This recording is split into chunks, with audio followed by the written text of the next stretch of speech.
Big बॉसच्या घरामध्ये न्यूजच्या हेडलाईन वाचण्याचा एक टास्क असतो आणि त्यामध्ये DP दादा, सूरज चव्हाण आणि अंकिता हेडलाईन वाचत असतात। त्यामध्ये सगळ्यात पहिली हेडलाईन अशी असते, DP दादा पहिली हेडलाईन वाचतात, बिग बॉसच्या खेळामध्ये आलाय अश्रूंचा पूर। बिग बॉसच्या खेळांमध्ये आलाय अश्रूंचा पूर आणि हरवून बसल्यात खेळातला सूर।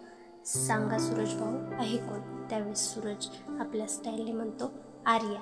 आता दुसरी हेडलाईन अंकिता वाचते, बिग बॉसच्या घरात फुलते प्रेम।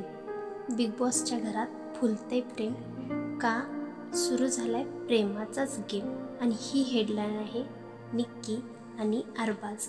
असं म्हटल्यानंतर सर्वजण टाळ्या वाजवतात। आता लास्ट म्हणजे तिसरी हेडलाईन DP दादा वाचून दाखवतात, बाहेर असतोय टीमचा कॅप्टन। बाहेर असतोय टीमचा कॅप्टन आणि हिथं मात्र आहे राखीव गडी। सांगा सूरज भाऊ कोण? असं म्हटल्यानंतर सूरज DP दादांच्या हात करतो। त्यावेळेस सर्वजण हसायला लागतात। DP दादाही म्हणतात, अरे खेळतोय की रे मी आपल्या रांगड्या भाषेत। त्यावेळेस अंकिता आणि सूरजही खूप हसतो। अशाच नवनवीन प्रोमोसाठी नक्कीच सबस्क्राईब करा। धन्यवाद।